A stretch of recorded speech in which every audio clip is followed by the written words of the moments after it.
Alright YouTube, it's me the Historical Gamer. I am back with a new video for a new game actually. This one I'm going to take a look at Panzer Corps. It's a new game which is made by Slitherine and published by Matrix Games.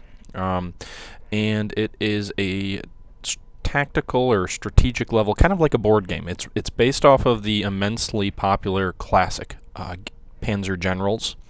That series spawned a list of many sequels, but by SSI Games, I believe it was. I spent more hours than I care to admit playing that game when I was much younger.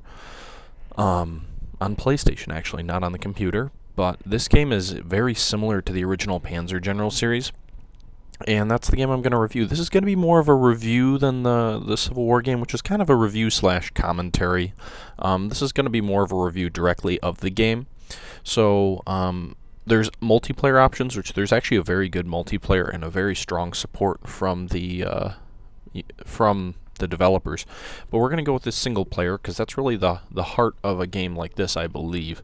We'll get into it. I'm actually going to start a campaign. I may do a couple more videos. But we're going to start the Grand Campaign, the Fall of Ice. Now, there's 5 different campaigns. There's one that's 1939 only. I'm not really sure what's all in that because there's only one Polish scenario that I remember. But this particular scenario may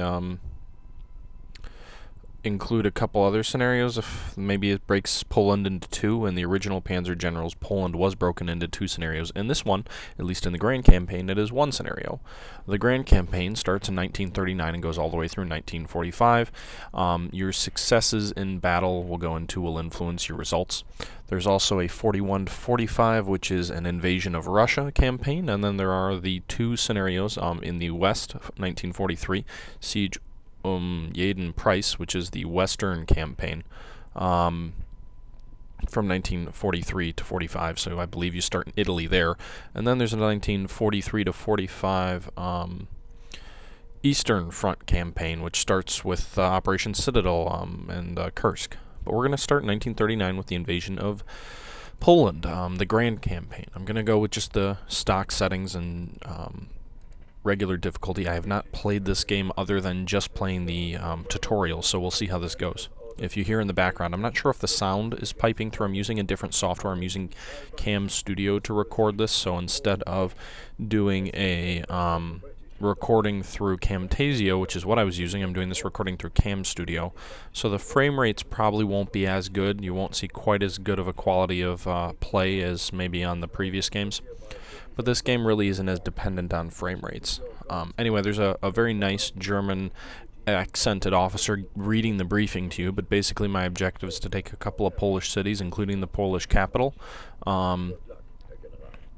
quickly. Obviously, the majority of these missions are based on speed. So as you see here, once you get into the scenario, it tells you how many turns there are. This is a turn-based strategy game, so I have 17 turns.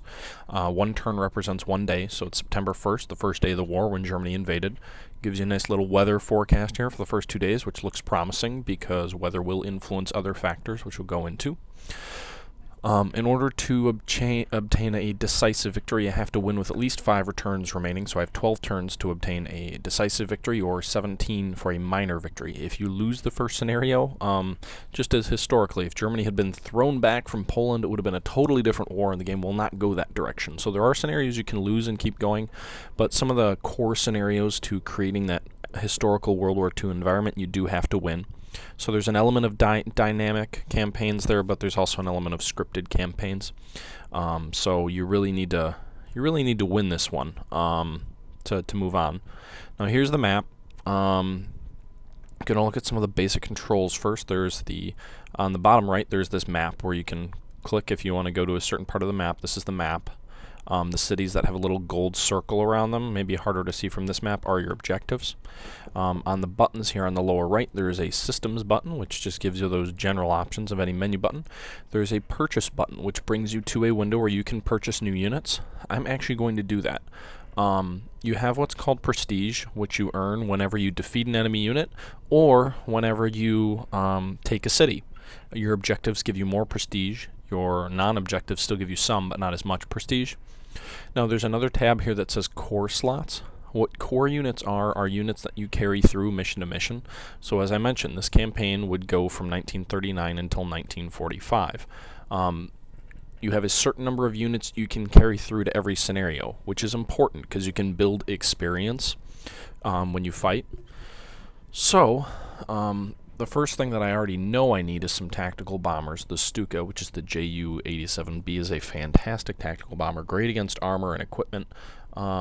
Not quite as effective against infantry, but when you click on it, you see its stats here. So it tells you the price, the unit strength, which the standard strength for any unit is 10 out of 10.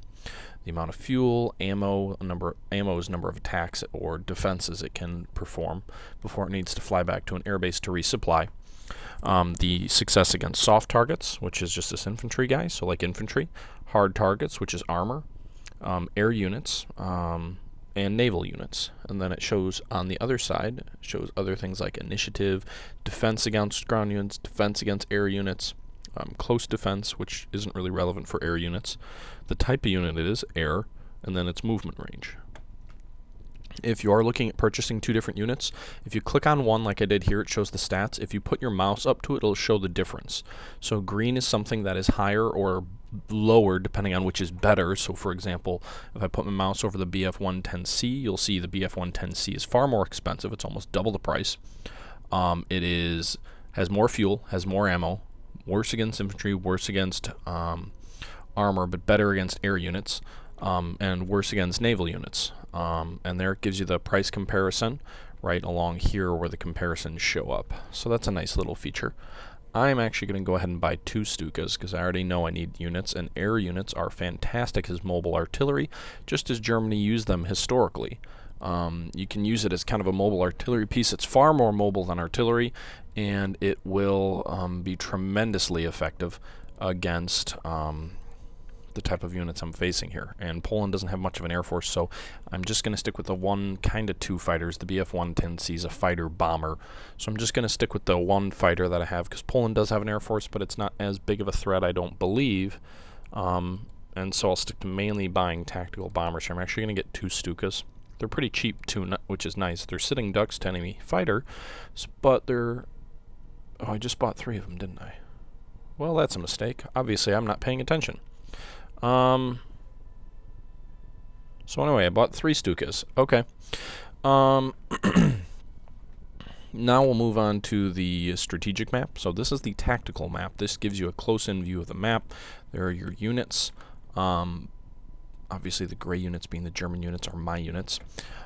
Click on something to select it. Right-click to unselect it. Left-clicking selects, I'm going to move here. It gives me a nice little graphic showing me where it'll move. If a unit is equipped with vehicles, you can upgrade units to be equipped with vehicles. I'll show you where the button is in a moment, but it'll show you the vehicle button. So you want to be careful. I don't want to, move here, because if I do that, it's going to be in trucks, and then the enemy will get to react on their turn. And if your infantry are in trucks, they're far more vulnerable than if they're deployed. So when you do move by truck, your units are very vulnerable the next turn. Now there is a back button right here that allows you to undo your unit's move.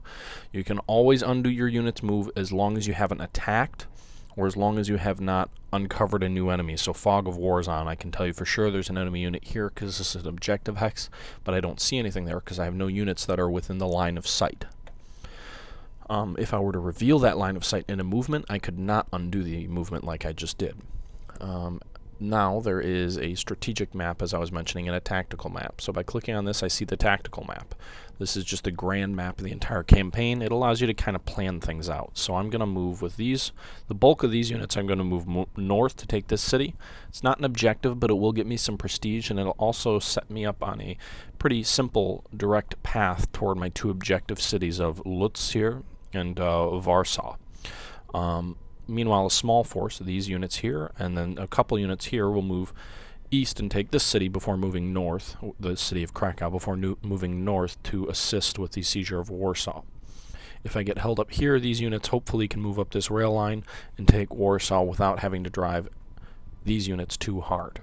Remember, speed is of the essence in any of these scenarios, so that's something to keep very close to your thought process. You need to take... Sorry about that. You need to take your objectives, and you need to take them quickly. So we're going to click on this again to get us back to the regular map. There's a toggle air and ground units. So when you have units stacked like this, toggling this will give you a better visual of the unit that's there. Then there's a next unit button, which brings you to the next unit you have not used. The previous button does as it is said. I'm honestly not sure what this button does. It says toggle reserved list, so you might be able to have reserves if you haven't deployed yet. You'll be able to scroll through different units you haven't deployed yet. Stats brings up, different stats for a unit, so it'll display them on the screen if you want it right there. Unit list will bring up your entire list of units. Then there is a switch button, which honestly I have not found out what that does yet. There's a mount or unmount, so in this case with a unit that has vehicles you can mount or unmount them for faster transport, although if you do move them at a longer range they will automatically mount up even if you don't tell them to. It will actually show right here on the map. If there's a vehicle there, it means they need to mount. Not all units come with vehicles. You can upgrade units, so this infantry unit does not have vehicles. This button right here allows you to upgrade a unit to either get them a newer piece of equipment or add vehicles.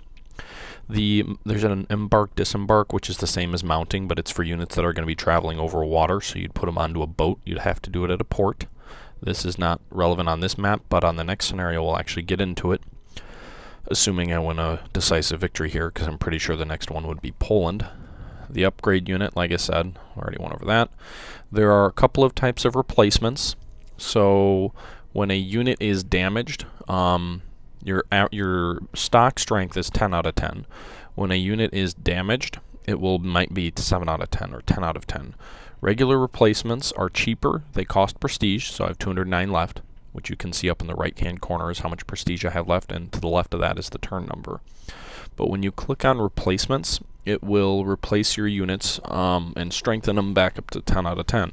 Regular replacements lose experience, but are cheaper. Elite replacements keep your experience at whatever it is, and experience is important, but elite replacements keep your experience at whatever it is, but they cost more prestige.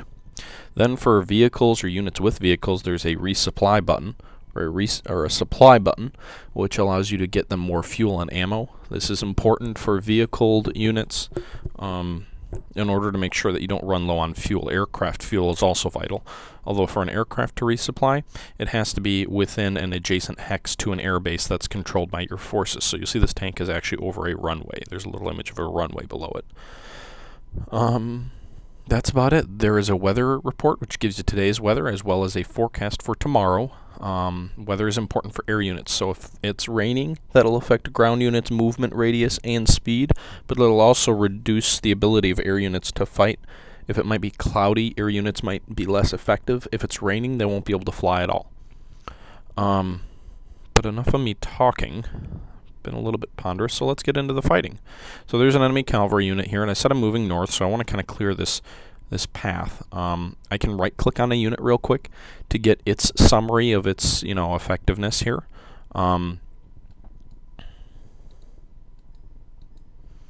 It also gives me the battle history, so the campaigns it's fought in, the number of kills it's had, the awards or heroes. If your unit does particularly well in combat, it may get heroes. It will also keep the battle history here. So Poland, September 1st, 1939. Any awards the unit may receive, it can randomly receive awards or get heroes, like I said. Not honestly sure why there's multiple boxes here. I don't believe you can compare, at least as far as I can tell anyway. So we're going to go ahead and move. The first thing I'm going to do is you generally want to use your artillery or air units first to try and pound an enemy unit into submission, basically. Now I can't use the newly purchased units, so this turn I will have to content myself to using the 2 air units that I was given to start the campaign, as well as artillery, so they're softened up. Now you'll notice the numbers usually are white. When they turn yellow, an enemy unit is suppressed, so it will be less effective against your attack when it's suppressed. And there you go. -6, -1, so I definitely got the better end of that. When you move your mouse cursor over an enemy unit, it will give you an estimated casualty result. So depending on basically what your unit stats are, what that unit stats are. It'll give you an estimate. Those estimates sometimes are very wrong, and sometimes they're very right. To take a city, you simply move one of your friendly units over the city and it will take it, although certain types of units are not able to seize cities. So that is something you want to keep in mind. And yeah, movement's pretty simple. That was an estimated 3 out of 3, but I ended up losing 4 while the enemy only lost 1, so that obviously I did not get the better end of that fight. But yeah.